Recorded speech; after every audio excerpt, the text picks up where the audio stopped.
Só amava ele quando era pobre. Agora que é rica, nem lembra o nome do coitado. Foi esse o primeiro comentário que Isadora Reis ouviu, ainda descendo do carro, depois de 15 anos longe de Vale do Ipê. E eu acho que ninguém naquela rua imaginava que a verdadeira história por trás daquele silêncio de 15 anos inteiros era bem diferente de tudo que estavam presumindo. Isadora tinha 32 anos e era uma das advogadas mais respeitadas da capital. Carro importado, roupa de grife, aparência impecável, do tipo que só dinheiro e disciplina constroem juntos. Voltava a Vale do Ipê por um motivo só: vender a casa da mãe, que tinha falecido 2 meses antes. Não demorou nada para a cidade toda reconhecer aquele rosto. "É a filha da Dona Ofélia", cochichavam. "A que foi embora e nunca mais voltou." Vale do Ipê era desse jeito. Pequena o suficiente para guardar cada rosto na memória por 15 anos sem esforço nenhum. Isadora dirigiu devagar pelas ruas estreitas, passando pela praça com a igreja branca, pela padaria que ainda existia, pela escola onde tinha estudado até os 17 anos. Vale do Ipê continuava exatamente do jeito que ela lembrava. Só que agora ela era estranha ali. A casa era pequena, de fachada azul desbotada pelo tempo, exatamente como Isadora lembrava. Mas foi só ao se aproximar do portão que ela reparou numa coisa que não fazia sentido nenhum. O jardim, que devia estar tomado de mato depois de 2 meses vazio, estava impecável, cheio de girassóis enormes, virados para o sol. Isadora ficou parada no portão, olhando aquele mar amarelo. Sua mãe nunca tinha gostado de jardinagem. Alguém estava cuidando daquelas flores havia anos. E ela tinha certeza de que não era a Dona Ofélia. Foi então que ela viu. Agachado entre as fileiras de girassóis, um homem de camisa surrada pelo sol regava as plantas com cuidado quase reverente. Ele levantou os olhos, sentindo a presença dela no portão. E os dois congelaram no mesmo instante. "Davi?", ela perguntou, a voz saindo mais fraca do que pretendia. 15 anos tinham passado, mas alguma coisa naquele rosto continuava exatamente igual. Ele se levantou devagar, limpando as mãos na calça. "Isadora, eu não sabia que você já tinha chegado." Nenhum dos dois soube bem o que dizer depois disso. Davi murmurou qualquer desculpa sobre só estar terminando de regar e saiu quase correndo pelo lado da casa, deixando Isadora sozinha, parada no meio do jardim que ele, aparentemente, cuidava havia quem sabe quanto tempo. Isadora ficou ali por um bom tempo, olhando aquelas flores amarelas balançando no vento. Eu acho que foi só naquele momento que ela realmente se permitiu lembrar. Aqueles mesmos girassóis, eles dois tinham plantado juntos, 15 anos atrás, num verão que parecia que ia durar para sempre. Na manhã seguinte, a notícia já tinha corrido a cidade inteira. Ninguém entendia direito por que ele continuava ali, tantos anos depois, cuidando das flores de uma casa que não era mais dele. Aquela menina foi embora e nunca mais escreveu uma linha para ele, disse a dona da padaria, servindo pão para uma cliente. Coitado do Davi, esperou feito bobo. Isadora, sem imaginar que estava sendo comentada bem ali perto, passou direto pela porta da padaria sem ouvir nada daquilo. Mas nem todo mundo guardou a opinião só para dentro de casa. Uma antiga colega de escola, cruzando com Isadora na praça, não segurou o comentário. "Voltou depois de 15 anos, hein?" Quando era pobre, dizia que amava aquele rapaz. Agora que enricou, nem procurou saber dele direito. "Isso não é bem assim", respondeu Isadora, sem muita certeza na própria voz. Porque, na verdade, ela mesma nunca tinha entendido direito o que tinha acontecido entre ela e Davi. Só sabia que, num certo ponto, as cartas dele simplesmente pararam de chegar. Isadora tinha 17 anos quando ganhou uma bolsa integral para estudar direito na capital. A chance de uma vida inteira, numa cidade onde oportunidade daquele tamanho praticamente não existia. Davi, na época, já trabalhava na fazenda da família, e os dois eram inseparáveis desde os 14. Na véspera dela viajar, plantaram girassóis juntos no quintal da casa dela. Para você lembrar de mim toda vez que olhar para o sol, disse Davi, sem graça. Prometeram escrever cartas toda semana, até que um dia ela voltasse, ou ele fosse até ela. Nos primeiros meses, as cartas realmente chegavam. De Davi para Isadora, cheias de novidades bobas da cidade pequena, e dela para ele, cheias de saudade disfarçada de força de vontade. Depois, devagar, as cartas dele simplesmente pararam de chegar. Isadora esperou por meses, escrevendo cada vez menos, até parar de vez. Eu acho que, no fundo, ela preferiu acreditar que Davi tinha desistido dela do que continuar mandando carta para um silêncio que doía cada vez mais.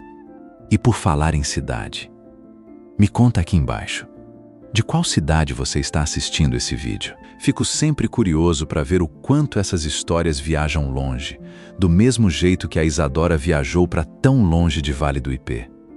Isadora se formou, virou advogada de sucesso, construiu uma vida inteira na capital e nunca mais voltou a Vale do Ipê, nem para as férias, nem para o Natal. A dor de achar que tinha sido esquecida doía menos de longe. De volta ao presente, Isadora decidiu procurar Davi de novo, 2 dias depois do primeiro encontro estranho no jardim. Encontrou ele consertando uma cerca baixa perto da casa, como se aquilo também fosse trabalho dele havia anos. "Por que você parou de escrever, Davi?" perguntou ela, direto. Ele parou o que estava fazendo, olhando para ela com uma expressão que misturava confusão e mágoa antiga. "Eu não parei.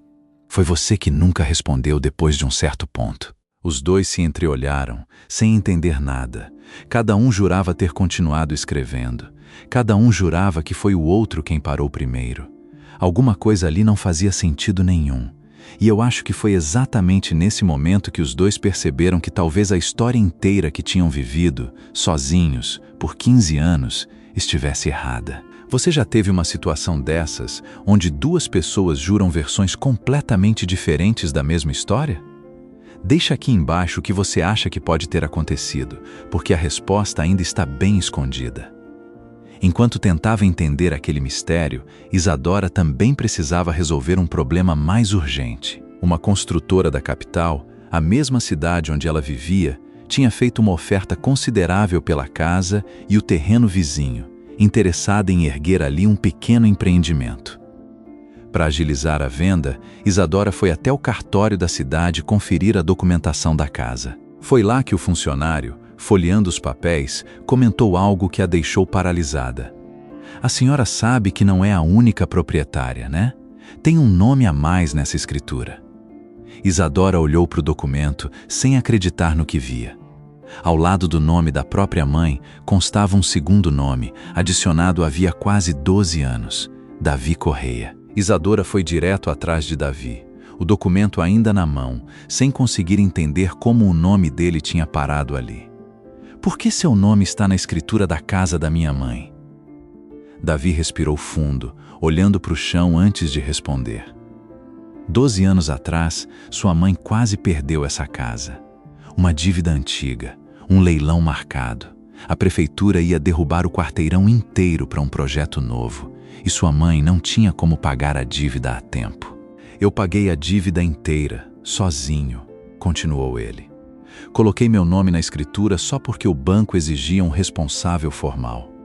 Nunca contei para sua mãe direito o motivo. Deixei ela viver aqui como se a casa continuasse só dela." Isadora sentiu os olhos marejarem. "Por que você faria isso, Davi? Você mal falava comigo havia anos, achando que eu tinha te esquecido." Ele deu de ombros, sem graça. Essa casa, esse jardim, era a única coisa que ainda parecia nossa, mesmo com você longe. 12 anos. 12 anos cuidando de uma casa, de um jardim, de uma memória inteira, sem nem saber se um dia Isadora ia voltar para ver aquilo. Eu acho que poucas pessoas no mundo teriam essa paciência, ou essa fé. Mas aquilo ainda não explicava o mistério das cartas. Se Davi realmente continuou escrevendo, por que Isadora nunca recebeu nada? E se ela também escreveu, por que ele achava que tinha sido ela quem desistiu primeiro? Isadora passou a tarde seguinte organizando os pertences da mãe, separando o que doar, o que guardar, o que jogar fora. No fundo do guarda-roupa antigo, encontrou uma caixa de metal, trancada, escondida atrás de roupas de inverno que ninguém usava havia anos. Sem chave nenhuma à vista, Isadora forçou a fechadura enferrujada com um grampo de cabelo, o coração batendo mais forte do que ela esperava. Quando a tampa finalmente cedeu, o que ela viu lá dentro a deixou sem ar. Dezenas de cartas, todas com a letra de Davi no envelope, endereçadas a ela. Nenhuma sequer aberta. Isadora sentiu o chão sumir debaixo dos pés. Isadora abre uma, tentando segurar as lágrimas. 18 de maio de 2014, há 13 anos atrás. Hoje os primeiros girassóis floresceram. Você dizia que queria vê-los quando voltasse. Eu ainda estou esperando. Ela alcança outra, com as mãos tremendo. 7 de setembro de 2016. Hoje faz 5 anos que você partiu. Eu não sei se ainda pensa em mim, mas os girassóis continuam aqui. E finalmente uma das últimas cartas. 25 de dezembro de 2017. Talvez você nunca volte. E tudo bem. Mesmo assim, vou continuar cuidando deles. No fundo da caixa, debaixo de todas as cartas, havia um bilhete curto, escrito à mão pela própria Dona Ofélia, datado de anos atrás. Isadora reconheceu a letra na hora e as mãos começaram a tremer mais antes mesmo de começar a ler. Perdão, filha, começava o bilhete. Eu pensei que você continuasse presa a esse relacionamento, iria desistir da única oportunidade que eu nunca tive. Escondi as cartas dele achando que estava te protegendo. Nunca tive coragem para te contar. Espero, um dia, que você me perdoe por decidir isso sozinha. Foi então que ela não aguentou segurar as lágrimas. A própria mãe tinha interceptado cada carta que Davi mandou ao longo de todos esses anos, escondendo tudo naquela caixa, sem nunca contar uma palavra sequer sobre o que estava fazendo. Mas ainda faltava uma peça para aquele quebra-cabeça inteiro. Se a mãe escondeu as cartas dele, isso explicava por que Isadora nunca recebeu nada. Mas não explicava por que Davi achava que tinha sido ela quem parou de responder primeiro. Isadora correu até a casa onde ele morava, a caixa de metal debaixo do braço, e mostrou tudo para ele. Cada carta, intacta, nunca aberta. Ele ficou olhando aquilo por um longo tempo, sem conseguir dizer nada. Sua mãe também apareceu aqui em casa. Uma vez, disse Davi, devagar, juntando as peças. Fazia uns 2 anos que você tinha ido embora. Ela disse que você tinha pedido para ela avisar que não queria mais receber cartas minhas. Que você já tinha uma vida nova. Isadora sentiu uma raiva antiga e uma tristeza nova se misturarem ao mesmo tempo. A mãe não só escondeu as cartas dele. Também foi pessoalmente inventar uma mentira para fazer Davi desistir de vez, fechando o círculo dos dois lados. Você acha que dá para perdoar uma mentira dessas, mesmo sabendo que foi feita por medo e não por maldade? Deixa sua opinião aqui embaixo antes de continuar. Por que você nunca foi atrás de mim de novo para perguntar pessoalmente? Quis saber, Isadora. Davi respirou fundo. Porque eu acreditei nela. E porque, no fundo, eu achava que fazia sentido. Você tinha uma vida nova, brilhante, longe daqui. Quem era eu para atrapalhar isso? Mesmo achando que você tinha me esquecido, eu continuei cuidando dessa casa, desse jardim, continuou ele. Não sei explicar direito o motivo. Só sei que parar de cuidar parecia que ia apagar de vez a única prova de que aquilo um dia tinha sido real. Aos poucos, a verdadeira história chegou aos ouvidos de Vale do Ipê inteira. Não pelos dois, que preferiam guardar aquilo com carinho, mas pelo próprio cartório, onde o funcionário não segurou a língua depois do que tinha visto. As mesmas pessoas que garantiam que Isadora tinha abandonado Davi sem nem escrever uma linha sequer, agora evitavam até tocar no assunto. Ninguém gosta de admitir que passou 15 anos repetindo uma versão errada da história. Isadora ligou para a construtora e recusou formalmente a proposta. "Essa casa não está mais à venda", disse ela, olhando para o jardim cheio de girassóis através da janela da cozinha. Em vez de vender, Isadora decidiu manter a casa, dividindo a vida entre a capital e Vale do Ipê. Os processos importantes resolvidos à distância e os fins de semana reservados para o lugar onde ela finalmente entendia, uma parte dela nunca tinha saído de verdade. Nos meses seguintes, Isadora e Davi reconstruíram aquilo que a mentira da mãe tinha interrompido. Sem pressa, sem prometer mais do que conseguiam cumprir naquele momento, só aprendendo, aos poucos, a confiar de novo. Numa tarde de domingo, os dois plantaram um novo pé de girassol juntos, bem no centro do jardim. Não para substituir os antigos, mas para marcar o começo de alguma coisa que, dessa vez, não dependia de carta nenhuma para sobreviver. Isadora aprendeu que julgamento rápido, mesmo vindo de quem ama a gente, pode custar anos inteiros de felicidade.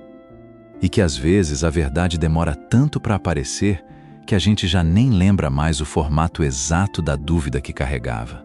Davi aprendeu que cuidar de alguém, mesmo à distância, mesmo sem certeza nenhuma de retorno, nunca é tempo perdido. Só uma forma diferente, mais silenciosa, de continuar acreditando. Um ano depois, o jardim da Casa Azul desbotada continuava o mesmo de sempre. Só que agora, nos fins de semana, tinha duas pessoas cuidando dele junto, em vez de uma só, sozinha, sem saber se um dia a outra ia voltar. Se essa história te tocou hoje, escreve aqui embaixo. O amor resiste ao silêncio. Só floresce na verdade, assim irei saber quem assistiu até o final. Deixa seu like para nos incentivar. Se inscreve no canal e compartilha com alguém que também acredita que a verdade, cedo ou tarde, sempre encontra o caminho de volta para casa. Até a próxima história.